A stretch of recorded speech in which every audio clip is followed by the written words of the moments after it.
Assalamualaikum warahmatullahi wabarakatuh. Perkenalkan, nama saya Muhammad Hafizul Suparlan dan rekan saya. Ardian Subakti.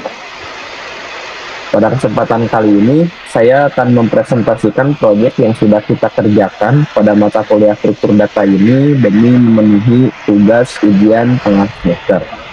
Pada kesempatan kali ini, saya dengan rekan saya akan menjelaskan struktur codingan dari studi kasus yang kita pilih, yaitu sistem pelayanan pasien atau sistem antrian pelayanan pasien. Nah, untuk penjelasan selanjutnya akan dijelaskan oleh rekan saya bernama Ardian. Boleh dipersilahkan. Baik, di bagian pertama ada class node. Class node ini adalah elemen dasar yang dipakai untuk link list dan queue. Di dalam class node ini ada dua bagian, yaitu bagian data untuk isi data seperti nama pasien atau ID, dan juga next untuk menunjuk ke node berikutnya. Lalu selanjutnya di bagian kedua itu, maksudnya bagian pertama ada link list, yaitu untuk data pasien terdaftar. Di bagian pertama ada self-head node, yaitu adalah node pertama dalam daftar pasien. Jikalau kosong, maka akan mengarah ke head sama dengan none. Di bagian kedua ada insert, yaitu untuk menambah pasien. Jika list kosong, maka akan menjadi head. Jika tidak, akan mencari node terakhir lalu disambungkan. Jadi tambah data pasien di akhir daftar. Di bagian ketiga ada search. Di bagian search ini adalah untuk mencari ID dengan cara menelusuri satu persatu. Jikalau ID tidak cocok, maka ID tidak ditemukan. Di bagian terakhir dari link list ada bagian delete, yaitu untuk menghapus data pasien dengan memutus sambungan node. Di bagian kedua ada queue. Queue ini menggunakan FIFO, yaitu first in atau first in first out. Di bagian pertama dev init ada self run dan self read. Di bagian self run yaitu pasien paling depan yang akan dipanggil, dan rear yaitu pasien paling belakang yang baru masuk. Di bagian enqueue yaitu untuk membuat node baru. Jika antrian kosong, maka front dan rear menunjuk ke node baru. Jika tidak, akan menambahkan ke belakang atau rear. Jadi pasien masuk ke belakang antrian. Di bagian selanjutnya ada dequeue, yaitu untuk mengecek apakah antrian kosong dan mengambil data dari front. Jikalau kosong, maka akan mereset bagian rear. Untuk selanjutnya akan dilanjutkan oleh rekan saya. Untuk selanjutnya di sini saya akan menjelaskan sebuah struktur data spek, dan di sini saya mendeklarasikan class tag riwayat. Lalu dalamnya ini ada dev init, fungsinya ialah digunakan pada saat pertama kali kita membuat objek spek.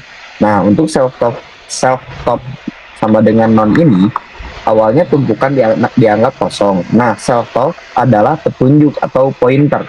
Nah, ke elemen paling atas ditumpukan. Karena belum ada data, nilainya kita atur ke non. Di sini kita membuat sebuah function push, fungsinya untuk menambahkan data pasien baru ke bagian paling atas dari sebuah tumpukan atau dari sebuah spek. Nah, di sini ada new node sama dengan node. Di sini untuk membuat sebuah kotak baru yang berisi data pasien nantinya. Lalu ada new node next atau sama dengan self top juga. Di sini fungsinya ialah tangan atau sebagai pointer dari node baru ini memegang atau menunjuk ke elemen yang sebelumnya ini ada di posisi paling atas. Nah, di sini lalu ada fungsi pop. Saya membuat fungsi pop di sini. Fungsinya ialah untuk mengambil data dari posisi paling atas dan juga menghapus dari spek tersebut atau dari tuntutan. Ada di sini saya membuat pengecekan, yaitu if self top is none. Jadi fungsinya ialah mengecek apakah tumpukan itu kosong. Jika kosong, tidak ada yang diambil, maka kita kembalikan sebagai non atau kosong. Dan juga di sini ada temp sama dengan self-top. Fungsinya ialah menyimpan data teratas saat ini ke variabel sementara atau variabel yang sudah kita buat yaitu temp agar tidak hilang pada saat kita geser. Terus ada self-top sama dengan self-top next. Di sini fungsinya untuk memindahkan penunjuk paling atas. Nah, ke elemen yang di bawahnya. Terus kita return di sini temp dot data. Fungsinya untuk mengembalikan data pasien yang tadi sempat kita simpan di variabel yang sementara tadi kita buat, yaitu di variabel temp. Selanjutnya di sini ada fungsi pick, saya membuatnya. Fungsinya ialah untuk hanya ingin melihat siapa pasien yang ada di urutan nantinya paling atas tanpa menghapusnya. Seperti mengintip pada analoginya mungkin seperti itu. Ibaratkan kita mengintip data yang paling atas. Fungsinya seperti itu untuk di dev pick. Di sini ada return self-top data, fungsinya langsung mengembalikan data yang ditunjuk oleh top. Nah, berbeda dengan top, di sini kita mengubah nilai self-top seperti itu. Di sini ada simulasi program utama. Yang keempat di sini adalah array. Fungsi dari array di sini untuk daftar layanan poli atau data statis. Kita di sini mendeklarasikan sebuah array yang isinya ada data atau elemen poli umum, poli gigi, poli anak, dan juga poli mata. Nah, di sini kita membuat print sistem antrian klinik, lalu kita print juga layanan tersedia. Nah, di sini kita looping data dari array agar nanti ketika ditampilkan di sebuah output ini terstruktur dan sesuai dari apa urutan yang ada di data array tersebut. Nanti yang akan tampil itu poli umum, poli gigi, poli anak, dan juga poli mata. Ini fungsinya untuk seperti itu. For i in range, lain daftar poli. Kita mengambil sebuah seberapa banyak data di dalam sebuah array, lalu kita print di sini i sama dengan 1, nanti outputnya 1, lalu kita panggil daftar poli sesuai indeksnya. Seperti itu.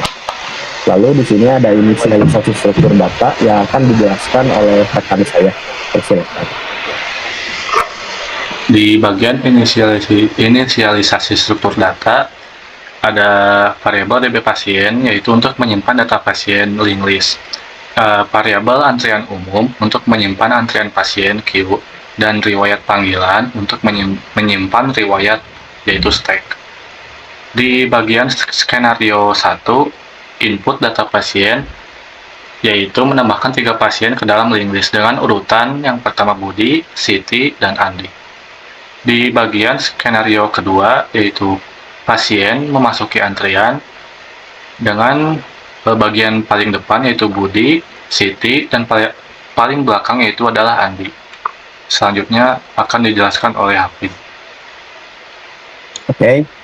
Di sini saya akan menjelaskan skenario 3, yaitu pemanggilan pasien atau kita sebut DQ di sini, dan juga kita akan mencatat riwayatnya dalam sebuah stack atau kita push dan kita yang sudah tadi buat function sebelumnya. Nah, di sini kita print proses pemanggilan panggil 1 atau pasien yang pertama kali dipanggil gitu ya, antrian umum. Di sini panggil function dari yang sudah tadi diinisialisasi sebelumnya dan panggil function DQ-nya. Nah, di sini kita membuat sebuah pengecekan, if pasien panggil 1, maka pasien tersebut akan dipanggil gitu. Nanti akan masuk ke sebuah DQ dan dicatat riwayatnya di spek. Seperti itu. Dan juga sama di sini variabel pasien dipanggil 2 ini sama seperti yang sebelumnya, kita mendeklarasikan kembali inisialisasi data yang sudah kita deklarasikan, yaitu antrian umum.dq. Kita membuat sebuah pengecekan di sini if pasien dipanggil 2. Ketika ada, nanti kita akan memanggil pasien tersebut sesuai dari apa yang ada di spek tersebut dan dicatat ke spek. Lalu di sini ada skenario yang keempat. Kita akan mengecek riwayat terakhir, yaitu menggunakan spek. Dan tadi seperti yang sudah saya terangkan, di sini kita memakai pick ya untuk melihat ke data yang paling atas di dalam sebuah spek. Di sini kita membahas variabel terakhir sama dengan riwayat panggilan .pick. Nah, ketika ada, maka kita print spek pasien yang terakhir kali dipanggil itu nanti siapa, seperti itu. Nah, di sini ada skenario yang kelima, yang terakhir, kita menghapus sebuah pasien dari database yang ada di list. Nah, ini kita membuat sebuah pengecekan secara manual sesuai dari ID yang ada di dalam sebuah link list atau ya database pasien. Ini kita print data pasien dengan ID P002 yaitu Siti dihapus dari sistem. Coba kita run dari sebuah codingan ya. Nah, di sini ada ya dari outputnya, coba scroll ke atas. Nah, sistem antrian klinik pelayanan tersedia yang tadi kita sudah buat yaitu array dan kita looping, maka outputnya akan seperti ini, pelayanan tersedia. Lalu di sini ada list pasien Budi berhasil didaftarkan seperti tadi yang di-insert sebelumnya, dan juga ada Siti di sini dan juga ada Andi. Lalu kita panggil tadi menggunakan queue. Dan di sini ada Budi masuk ke antrian, Siti masuk ke antrian, dan juga Andi masuk ke antrian. Nah, di sini proses pemanggilan juga di sini memanggil sebuah pasien Budi dan juga pasien Siti. Di sini juga kita membuat step yaitu pasien yang terakhir kali dipanggil yaitu Siti, seperti itu. Lalu di outputnya ialah link list, dan kita sudah membuat pengecekan sebelumnya di skenario yang kelima, yaitu data pasien dengan ID P002 yaitu Siti dihapus dari sistem karena kita sudah menemukannya. Nah, ketika mungkin nanti kita coba ubah dengan ID P008 dan outputnya ini tidak ada sama sekali karena kita membuatnya secara manual untuk pengecekan dari pasien yang dihapus dari database. Ketika kita coba menggunakan ID yang ada yaitu P002, coba ketik P002. Nah, nantinya ketika di run ini outputnya akan ada Siti dihapus dari sistem. Nah, jadi pengecekan ini fungsinya untuk mengecek dari database pasien yang dihapus di sistem nantinya, seperti itu. Mungkin cukup sekian penjelasan dari kami terkait tadi kasus yang kami kerjakan secara berdua ini, secara berkelompok untuk memenuhi tugas ujian tengah semester. Mohon maaf bila ada kekurangan atau kesalahan dalam sebuah penjelasan. Mungkin cukupkan sekian. Wassalamualaikum warahmatullahi wabarakatuh.